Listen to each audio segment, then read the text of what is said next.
Hey there, Nicole Holland here. You're listening to episode 34 of the Business Building Rockstar Show. You're listening to the Business Building Rockstar Show, where your host, Nicole Holland, gets the lowdown from today's most talented, inspiring, and successful entrepreneurs on what it really takes to reach rockstar status.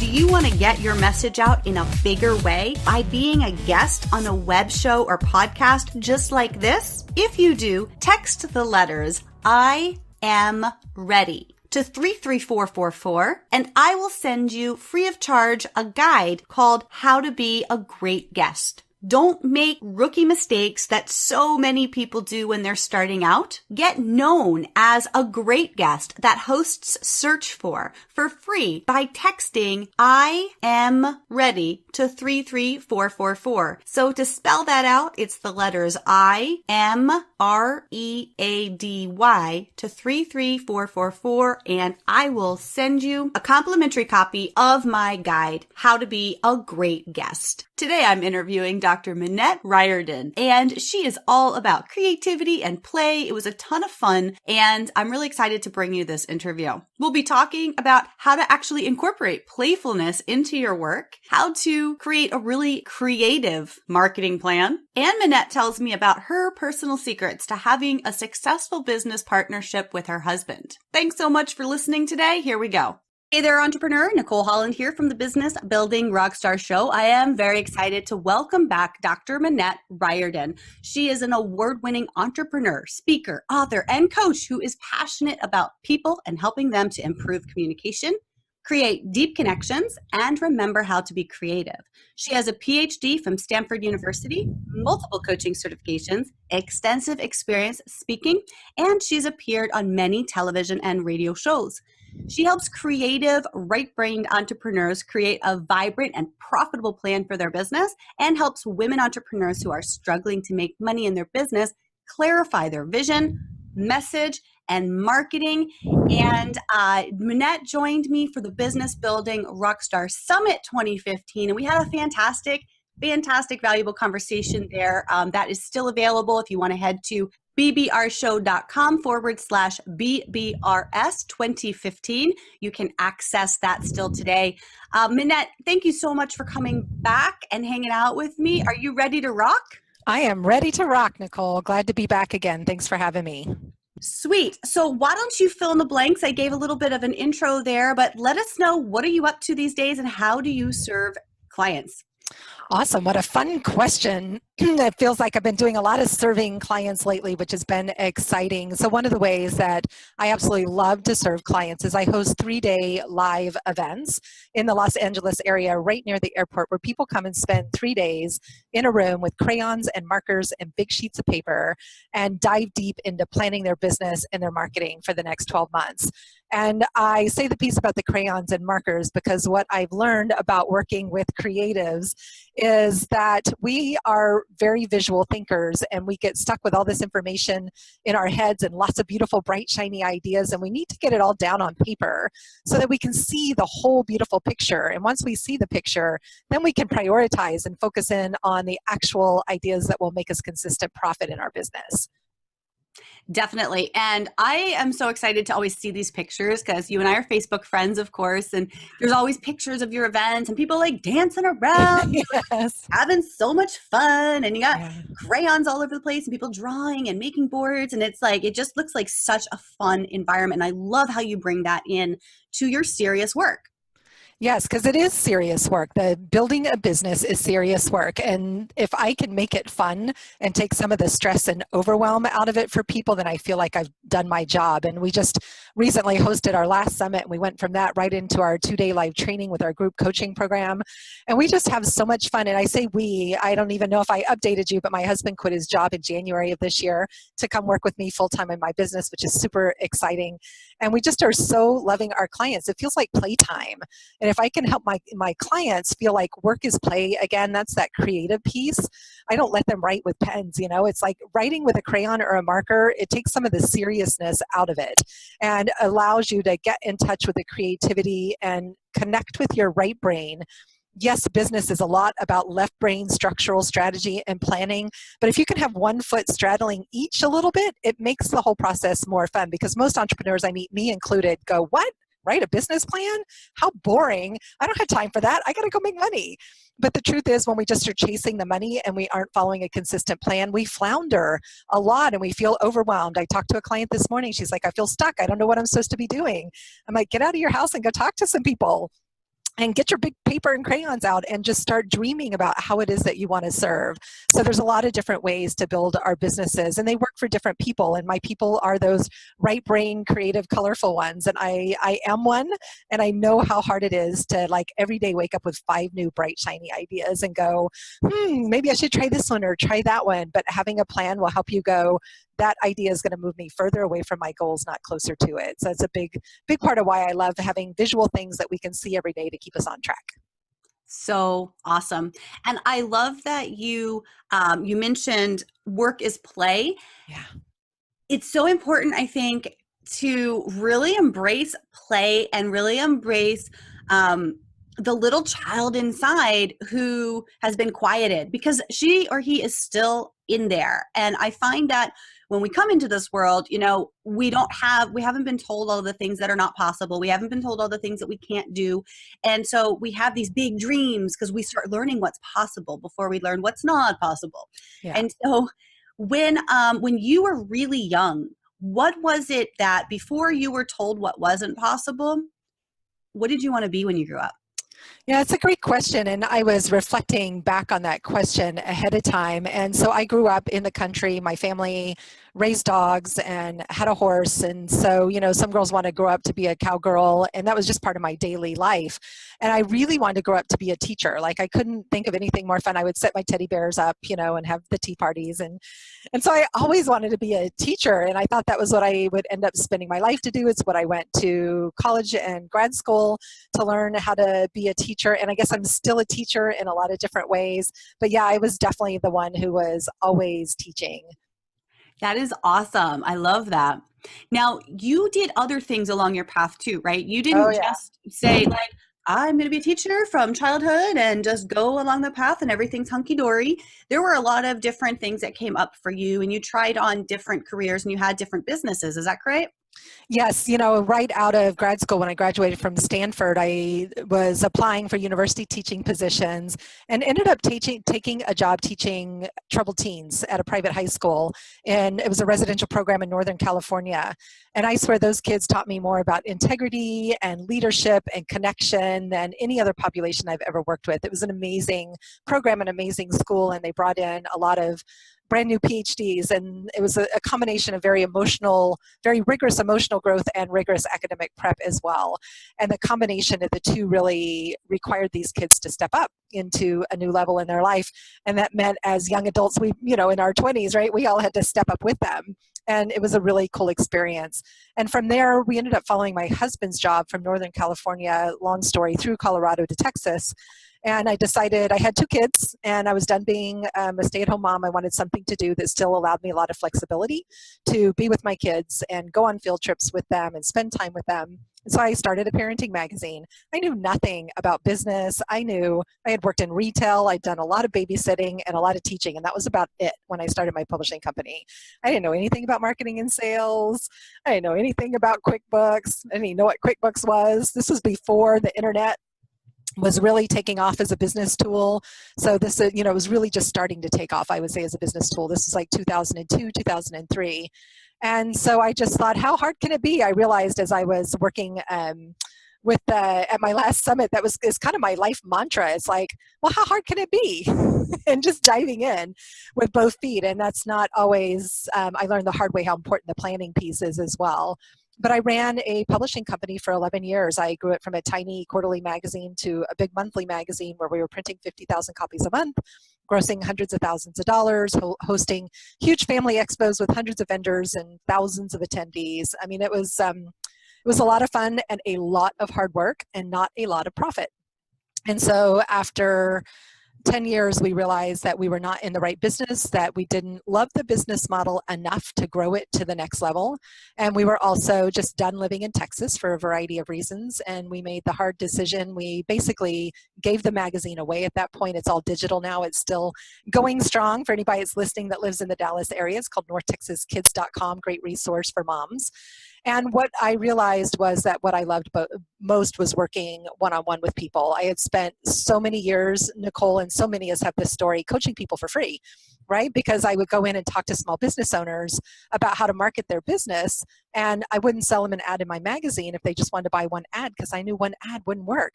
And so I would end up spending hours with them, teaching them all the different ways they could market their business. And I'm like, okay, this piece is really fun.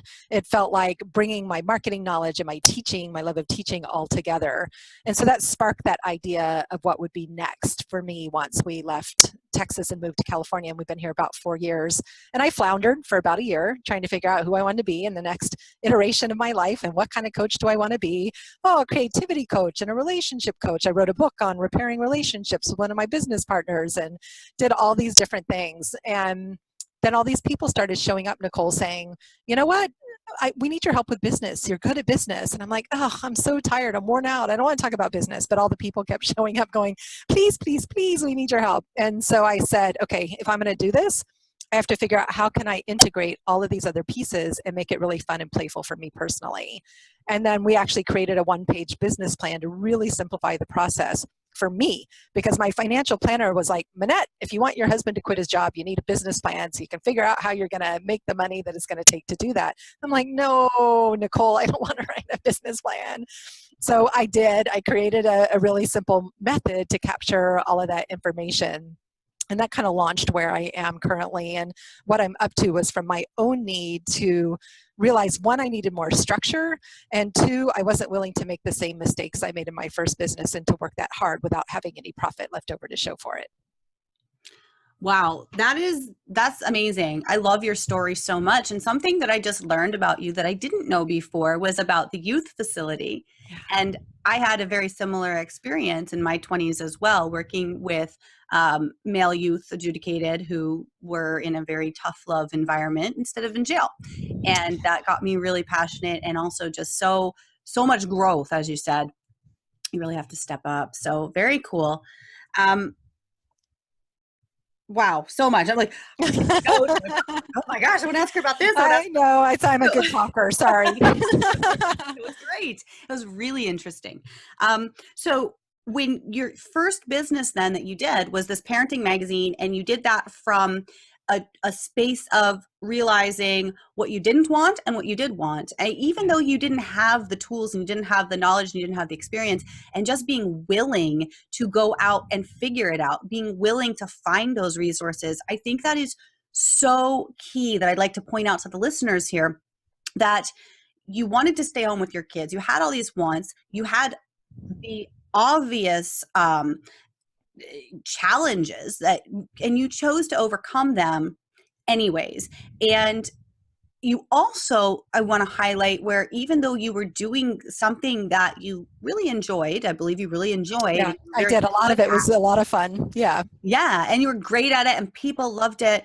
At some point you were able to take a look and say, this is not meeting all of my desires now. So our desires change. It's not that we say, okay, this is what I want. Now I'm going to go get it. And then there's destination in mind and you get there and you're done. It's like your destination is always moving forward. It has to, or else you're going to die. So I just want to point that out as a takeaway. Make sure, listeners, as you're getting into your business, if it's not feeling completely aligned, if it's not feeling like inspiring, you can make a change. It may not be as drastic as completely, getting rid of your business, but sometimes it's even just figuring out, this is not an aspect of my business I want to do anymore. And so then looking for things that you do want to do and figuring that out slowly. You don't have to figure it out overnight, right? Minette, I love that you're always evolving, and you've been an entrepreneur for so long, but it keeps changing and it keeps growing and being better. And I'm curious, you have arrived at that place, and it may change one day, but you're so happy and people are getting so much value. How did you know, this is it. Oh my gosh, this is it. I'm finally doing something that like couldn't get any better right now? So, I think there's a couple of things. So one, just every time I was speaking, people were resonating with my message. That was one. Writing my book, which came out in January of 2015, The Artful Marketer, writing that and really it created the opportunity for me to put all my systems in one place and to get it super organized in a beautiful way. And then to get the feedback from people that, oh my gosh, I mean, I had a conversation with a woman in Scotland, your book changed my life, and a woman in Australia. And so, you start to have those conversations and you're like, I'm onto something here. But I think one of the most fun, pivotal moments for me was when I did host my first 3-day live event in December of 2015. And saw how well the content landed, that my marketing was working because I had the right people in the room and the content landed well. And it was that sense of, oh my gosh, I could do this all day, every day and not get tired. And by the end of the 3 days, to not feel worn out, but to feel absolutely motivated, inspired, and like I could keep going. And my fear of creating this business model of doing 3-day live events and high-end group coaching programs was that I would get bored. I am that creative with lots of ideas. And I thought, what can I do that I'm going to be able to just keep teaching this and keep having fun and keep perfecting it? Because at some point we have to stop course correcting constantly and we have to stick with the path for a little bit. And I'm really good at changing directions. Ask my husband. He actually wrote the last chapter in my book about how hard it is to live with a creative entrepreneur who's shifting directions all the time. And it feels like finally we found the direction that, and you nailed it, that inspires me, what makes me want to get up every day and keep going. And I don't get tired of telling the same stories or sharing the same analogies or having the same conversations. In fact, I'm still, it's April and I haven't quite finished my own, business plan, right? So I am my own client, and just realizing the concept of what it feels like to have work be play and to see it feeling like play for the next 5 years or so. Am I going to do this forever? I don't know.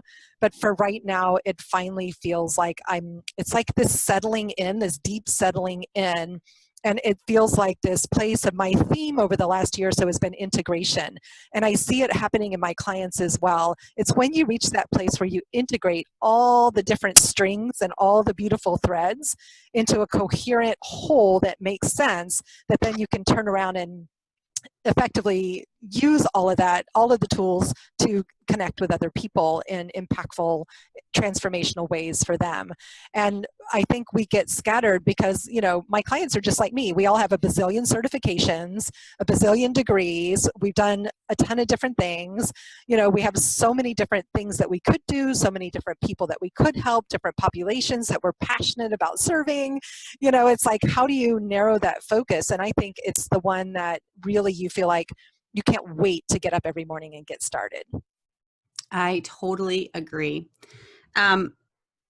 One thing you just mentioned that I really want to highlight here is you talked about your marketing work because you had the right people in the room. Yeah. And I think it's so important for people to not worry about pleasing the masses, but really focus on, one of my mentors, Gina Gabolini, she calls them 5-star clients. Yes. So only focus on the people you really want. This is something that's really changed how I'm doing things in a lot of ways. And I kind of came up with a rating system. And, if you would have talked to me a year ago or so, I probably would have been like, what? A rating system? How rude. But it really it is so important to be able to really look at whether you're looking at potential joint venture partners, whether you're looking at potential clients, whether you're looking at potential mentors.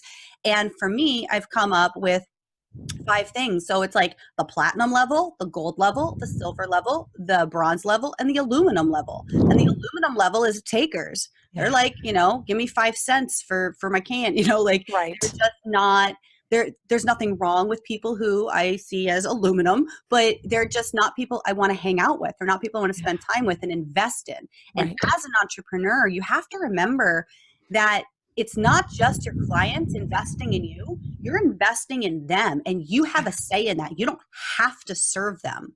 And I think getting people in your room, getting people to read your book, getting people to watch your show or to whatever the case may be, getting the platinum people and the gold people is life-changing. Yeah, it definitely is. And not being afraid to ask for the platinum and gold people to step up. And what I would add to that is that when people invest in themselves at those higher levels, they're more committed, so they're more fun to work with. So anybody that's listening that is a coach or any kind of a service provider, the more people are willing to invest in their own growth, the faster it happens and the more fun it is. It's the ones who are still scared that are stuck at the aluminum level. But I don't want to discount the bronze people either, because they're the ones that are baby stepping. I was at an event last weekend, and at my mentors, I was on a success panel, and someone came up to me afterwards and said, "Oh my gosh, I've been on your list forever. I got to this event because of you. Thank you so much. I was sharing free tickets with my subscribers." And she said, "Thank you so much for everything that you do and for getting me here." And so it's, there are those people that you don't even see yet, that are following you and noticing and paying attention, that are going to ascend, as they say in marketing, or spiral up to the point that they're ready to work with you. So by having the levels, it's meeting people where they're at, and yet not getting stuck in that middle. I think I see a lot of new entrepreneurs, they want to get stuck in the middle of their marketing funnel, and being willing to go after the high-end clients first and get the cash coming in, and then you can have more time and energy to support everybody. Because if you're focusing on those takers with a lot of free stuff, it is energy sucking, right? To be just doing all that tons of work all the time. And so really focus on those high-end clients, because the more money that you make, the more opportunity you have to serve.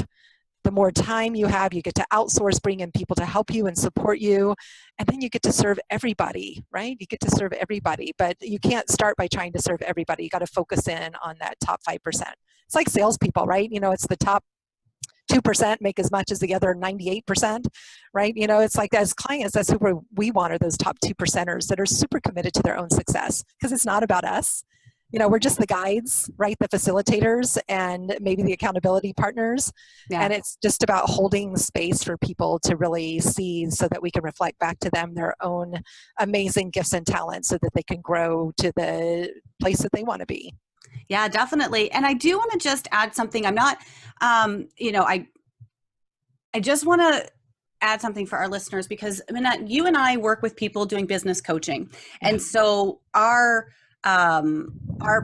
market allows for those high-end clients. But I just want to also bring something up, because what I find a lot of times is I'll be working with people who are like struggling because they're being told from people, you have to, raise your prices, you have to focus on this. Yeah. Not all markets can bear that. That's right. If your market can't bear it, then don't do it. Focusing on the platinum and golds, in my opinion, is not just about the money. It's about the quality. Who's going to love you up? Who is going to absorb what you are teaching? And it's not always money related at all, because I have 5-star people, or platinum people who aren't paying me, but they are promoting me. They are letting people know about me. They are just sharing with me. And so I don't think it's always, at least in the way I teach it and the way that I use it, it's not always about an exchange of money, but it's people who are so committed to being. But it is an even exchange. It is an even exchange. Yeah. Right? Yeah. So even if it's not an exchange of money, it's an even exchange of time, talent, and contribution, right? And I think that's where we get stuck in over giving and not standing in our value, right? And so it takes time to really cultivate those relationships, and you're really good at it. And so I totally agree. It's not always about the money, and coaches do have that higher price point, but the model still works for every business owner. They need to really look at their business model and really ask the questions, will what I'm selling get me to my financial goals? Can I create enough of them to get me to my goals? Like, I have a client who does beautiful pet portraits, and she needs to really cater the people that their pets are their babies, and she can charge more for that. So being confident and standing in her value, because she's really talented, and really understanding who those platinum clients are. It's both the combination of that emotional, oh my gosh, they want to capture this image of their pet that they're not going to have forever, along with the value they place on the relationship with their pet and with her to paint the portrait. So it's a combination of all of it, and it's a juicy conversation to have. But I agree. I don't want people to get stuck because coaches, some of the numbers seem so astronomical. And even if you're a new coach, we're not saying go out and get $10,000, $20,000, $50,000 clients right now. It's not what I don't think we're saying. What we're saying is stand in your value and ask your clients to meet you there, wherever that is and whatever that looks like. Yeah, awesome. And I think that's so cool that you, with the live event, that how that changed things. I've got a live event coming up in October in Niagara on the Lake, I know, and it's kind of kicking off my masterminds. So I'm really excited. I've got some amazing people coming out for that. And yeah, if anyone's listening and interested as well in finding out about that, it's not open for enrollment yet. Only all my current clients can come. But leave a message on the show notes page at bbrshow.com and let me know that you're interested, and I will reach out to you and we'll make that happen. So Minette, I love that your husband is now your full-time partner in business and not just in life. How do you make that work? Because that's really something that can be challenging for a lot of people when you're like 24/7 and you may be different people, and there's a lot that goes into that. So how do you make the business partnership work with your life partner? So it's pretty easy for us. We're just celebrated our 20th year in marriage, so we know each other pretty well at this point. And I would say that lots of communication, open communication, being willing to hurt each other's feelings, and like he needs to learn that it's okay to say mean things to me sometimes to get me on track. I tend to be the distracted one, and let's go buy that or invest in this, so for us personally, one of our favorite things to do is we walk together a lot in the mornings, whether it's at the beach or just out our front door. We live in an incredibly beautiful neighborhood, and just going for long walks and talking through things, whether it's working out our digital marketing plan or thinking about what do we need to do to get ready for the next summit. So we use walking a lot. We use it a lot to process emotional challenges that we might having, or if one of us is upset or angry. I can't remember the last time that either of us was upset with the other one. Things are pretty amazing right now, but there's been a lot of times, even when we had our last business, we ran two or three half marathons together. And the second one that we did together was a very stressful time in our business, and I swear it saved our marriage, because we would go on these long couple hour runs on Sunday mornings while the kids were home watching cartoons, and it gave us a lot of time to talk through and process stuff. So finding time together to talk about things is the key to keeping it sane. We're not great about doing date nights and things like that. We could probably be a lot better than that. We're homebodies. We're out, and I travel a ton. So when I'm home, I love being home. And we have our own interest as well. So Brad's an Ironman triathlete. He's currently training for his second full Ironman triathlon. I love making art, so I spend a lot of time in my craft room on the weekends making art. So we have our own interests as well, and I think that helps. So we're not together 24/7, but when we're apart, we can't wait to be back together again. Oh, that's so nice. Now, you mentioned digital marketing. What is your favorite resource, like your favorite tool that helps you do your digital marketing? Facebook for sure. I would say, if you mean like a specific tool, I would say Facebook. We just signed up with Entreport, so we're getting to know that as a new customer relationship management tool and email integration. So curious to learn more about that. But I would say my favorite one personally is Facebook, because it's the one that I'm on all the time, and we get clients frequently from Facebook. And then second to Facebook would be LinkedIn. Definitely LinkedIn. Awesome. So why don't you, as we wrap up here, let the listeners know if they want to connect with you, what's the best way to do that? Awesome. So I love Facebook. Like I said, you can find me at facebook.com/Coach Minette, CoachMinette. And then I would love to invite you to attend the next Path to Profit Summit. We have 2 more this year. The next one is July 15th to 17th of 2016. And then we'll have another one in October. And it's basically free to attend. You pay $97 to just reserve your seat. We actually give you your $97 back when you get there. So if you're super creative and can envision yourself spending 3 days working on your business plan and making it, like I said, super crazy, it's totally upside down, bright and colorful, then I encourage you to come and play with us and get crystal clear about where you're going and what you need to do next to finally reach those bold financial goals.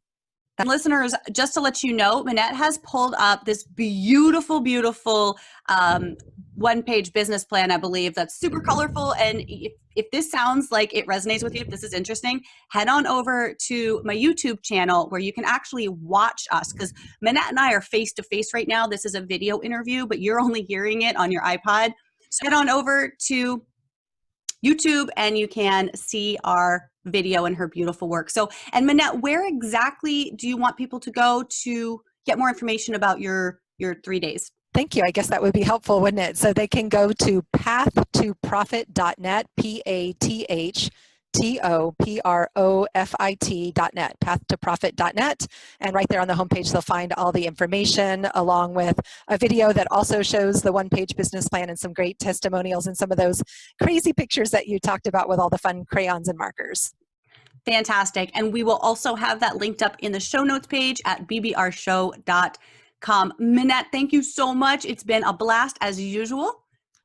Thanks for having me. Glad to be here as always. Hey, I hope you enjoyed today's episode, and if you did, make sure to subscribe on iTunes so that you don't miss another episode. And if you're just joining us for the first time, welcome. Thanks so much for being here. And if you want to catch up on past episodes, it's super easy to do when you subscribe on iTunes. Also, we're on Stitcher, and of course, you can visit bbrshow.com for all of the episodes, show notes, and more. I would love to hear what you think about today's episode by leaving a review on iTunes, or also you can go to bbrshow.com, and on our show notes page, there is a comment section. Dear listeners, I do this show for you, so the more you let me know what you love, the more I can bring you that. Don't forget that the Business Building Rockstar Show releases every Monday, Wednesday, and Friday. So 3 times per week, you can listen in to what the journey towards rockstar status entrepreneurship is really like. Until next time, thanks so much for being here. I appreciate you, and I look forward to connecting again real soon.